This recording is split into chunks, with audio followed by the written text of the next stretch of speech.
నాగేశ్వర్ గారు, అలాగే పార్టీ నడపడం అంటే ఏదో 2 ప్రెస్ మీట్లు పెట్టి కామెంట్స్ చేస్తేనో, కాంట్రవర్సీ కామెంట్స్ చేస్తేనో నడిచే పద్ధతి కాదు. బీఆర్ఎస్కి అలాగే జాగృతికి ప్రధాన బలం కవిత. అక్కడ ఉన్నటువంటి కార్యకర్తలు కావచ్చు, నాయకులు కావచ్చు, ర్యాలీగా ఆమె వెనకెళ్ళచ్చు. కానీ ప్రజలు వెళ్లే అవకాశం ఎంతవరకు ఉంటుందంటారు? అట్ ద సేమ్ టైం ఇటు బీజేపీ కావచ్చు, అలాగే కాంగ్రెస్ నుంచి కూడా ఆమె పార్టీలోకి వెళ్లే వాళ్ళు ఎవరు ఉండరు. సో ఈ కొత్త పార్టీ పెడితే ఎట్లా మనగలుగుతుంది? అది కవిత చూసుకోవాల్సిన అంశం కదా. ఆమె ఎలా మనగలుగుతుందో, ఆమె చేసే చర్యలు మనం విశ్లేషిస్తాం తప్ప మనం అడ్వైజర్ గా ఉండలేము. అంటే గతంలో కూడా మనం కొన్ని కొత్త పార్టీలు చూసాము. నిజం అంటే కొత్త పార్టీలు ఫెయిల్ అయినవి ఉన్నాయి, సక్సెస్ అయినవి ఉన్నాయి, ఫెయిల్ అయిన సక్సెస్ అయినవి ఉన్నాయి. అన్ని రకాల ఎగ్జాంపుల్స్ ఉన్నాయి. మనము ఇప్పుడు జనసేన పవన్ కళ్యాణ్ పెట్టాడు, మీకు 2019 ఎలక్షన్లో 0, ఆయన 2 సీట్లలో కూడా ఓడిపోయాడు. 2024లో 21 సీట్లు గెలుచుకొని 100% స్ట్రైక్ రేట్ సాధించాడు. మీరు అన్న నిజం, తెలంగాణలో దేవేంద్ర గౌడ్ పార్టీ ఫెయిల్ అయింది, నవ Telangana party, Narendra party fail అయింది, విజయశాంతి పార్టీ ఫెయిల్ అయింది, తెలంగాణ జనసమితిగా కోదండరాం పార్టీ ఫెయిల్ అయింది. ఇవన్నీ నిజం. తెలంగాణ ఇంటి పార్టీలని పెట్టిన పార్టీలు కూడా ఫెయిల్ అయ్యాయి. సో బట్ అదే సమయంలో ప్రతి చోట పార్టీలు సక్సెస్ అయినా ఫెయిల్ అయిన ఉన్నాయి. చిరంజీవి ప్రజారాజ్యం ఫెయిల్ అయింది, so Aam Aadmi party success అయింది. ఇలా జనరల్ సెవెరల్. ఏక్నాథ్ షిందే తిరుగుబాటు చేసినప్పుడు ఎవరు కూడా ఆ స్థాయిలో నిలబడతాడు, అంత సీన్ ఉంటుందని అనుకోలేదు. కానీ వాళ్ళ అసెంబ్లీలో ఉద్దవ్ ఠాక్రే శివసేన కన్నా కూడా ఏక్నాథ్ షిందే శివసేనకే ఎక్కువ సీట్లు ఉన్నాయి. పళనిస్వామి తమిళనాడులో చూసాం. పళనిస్వామి అసలు వీక్ అనుకున్నారు, ఇప్పుడు పళనిస్వామి కన్సాలిడేట్ అయి పన్నీర్ సెల్వని అడ్రస్ లేకుండా పోయాడు. అందువల్ల రాజకీయాలు అనేది డైనమిక్ గా ఉంటాయి, స్టాటిక్ గా ఉండవు. యాజ్ ఆఫ్ టుడే మీరు అన్నది నిజం. ఆమె వెనకాల బీజేపీ వాళ్ళు రారు, కాంగ్రెస్ వాళ్ళు రారు.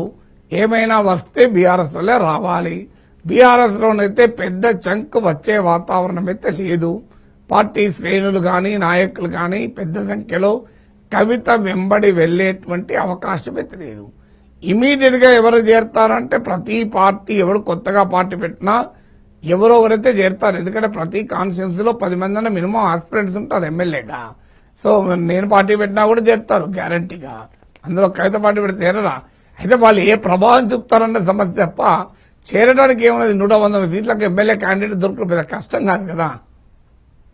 అలాగే కవితకు సంబంధించిన ఇష్యూని ఎవరికి లాభం, ఎవరికి నష్టం చేకూర్చే అవకాశం ఉంది? స్పెషల్ గా అధికార కాంగ్రెస్ ఏ విధంగా అడ్వాంటేజ్ పొందబోతోంది ఈ ఇష్యూని బేస్ చేసుకుని, అలాగే బీజేపీ?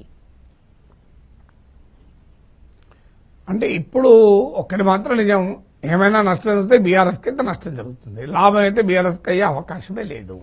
ఎందుకంటే బీఆర్ఎస్ లో ఎంత ఏమరకు అది 1%, 10% అనేది మనం చెప్పలేం. కానీ నష్టం అంటూ జరిగితే బీఆర్ఎస్కి నష్టం జరగాలి. ఎందుకంటే ఆమె బీఆర్ఎస్ తోట నుంచి విడిపోతున్న మొక్క.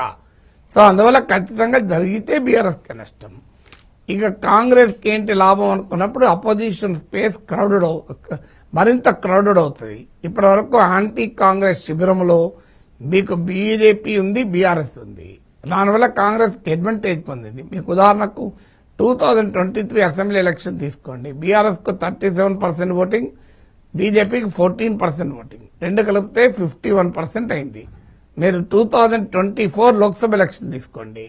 బీజేపీకి 35%, బీఆర్ఎస్ కు 17%, టోటల్ 52%. అంటే ఓటింగ్ లో ఏమీ తేడా లేదు.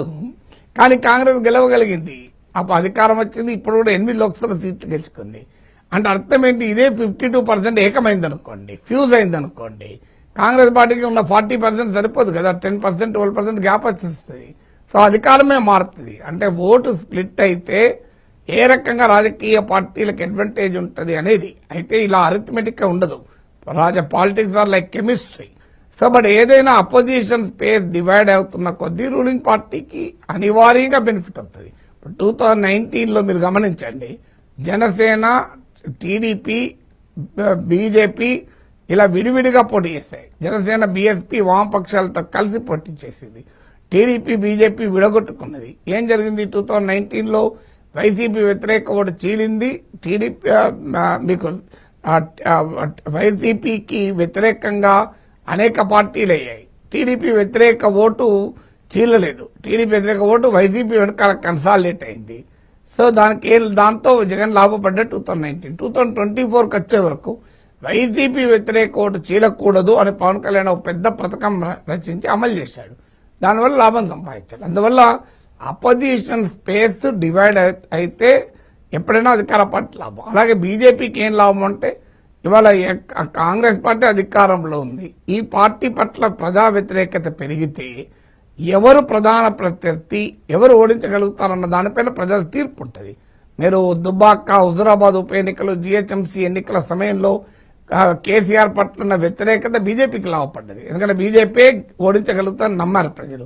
కానీ ఒకసారి బండి సంజయ్ని తొలగించడము, కవితను అరెస్ట్ చేయకపోవడము, బీజేపీ బీఆర్ఎస్ ఒక్కటే అన్న భావన రావడము, మీకు బీజేపీలో నాయకత్వ సంక్షోభము, కాంగ్రెస్ లో రేవంత్ రెడ్డి దూసుకురావడము, ఈ పరిణామాల నేపథ్యంలో కేసీఆర్ వ్యతిరేకంగా కేసీఆర్కి అసలు సిసలు ప్రత్యర్థి కాంగ్రెస్ పార్టీయే రేవంత్ రెడ్డి అని ప్రజలు నమ్మారు కనుక ఆయన ముఖ్యమంత్రి అయ్యాడు, కాంగ్రెస్ గెలిచింది. ఇప్పుడు కూడా బీజేపీ కాంగ్రెస్ కు ప్రత్యర్థ, బీఆర్ఎస్ ప్రత్యర్థ అనేది చాలా చాలా కీలకమైనది కాంగ్రెస్ ను ఓడిపోయే పరిస్థితి వస్తే. సో అందువల్ల ఇప్పుడు బీఆర్ఎస్ లో ఏ మేరకు నష్టం జరిగినా ఆ అపోజిషన్ స్పేస్ ఆక్రమించుకోవడానికి బీజేపీకి అడ్వాంటేజ్ గా మారుతుంది. సో ఇవన్నీ గమనించే బీఆర్ఎస్ ఇప్పుడు ఏం చెప్తోంది, కవితను రేవంత్ రెడ్డి వెనకాలండి ఇదంతా నడుపుతున్నాడు అనేటువంటి నెరేటివ్ కూడా చెప్తున్నారు కదా. సో ఎందుకు చెప్తున్నారంటే బీఆర్ఎస్ వెనక వీకెండ్ చేయడానికి ప్రత్యర్థులు ప్రయత్నిస్తున్నారని. అయితే పాలిటిక్స్ లో ఇది నార్మల్ థింగ్స్, పాలిటిక్స్ లో అబ్నార్మల్ థింగ్స్ కూడా జరుగుతూ ఉంటాయి. అందుకే నేను ఇంతకుముందు చెప్పింది పాలిటిక్స్ ఆర్ అన్ప్రిడిక్టబుల్ అని. యాజ్ ఆఫ్ ఉన్న పొలిటికల్ సిచ్యువేషన్ లో ఇది రేపు కవిత ఎలాంటి ఇష్యూస్ తీసుకుంటుంది, మిగతా పార్టీలతో కంపేర్ చేస్తే ఆమె ఎలాంటి ఆర్గనైజేషన్ నిర్మిస్తుంది, ఎంత సస్టైన్డ్ పొలిటికల్ యాక్టివిటీ చేస్తుంది, ఇలాంటి అనేక ఫ్యాక్టర్స్ ఉంటాయి. బీఆర్ఎస్ ఎంత యాక్టివ్ గా ఉంటుంది, బీఆర్ఎస్ లో ఇంకా భవిష్యత్తులో సంక్షోభాలు వస్తాయా, ఇలాంటి ఫ్యాక్టర్స్ అన్ని ఆధారపడి ఉంటాయి.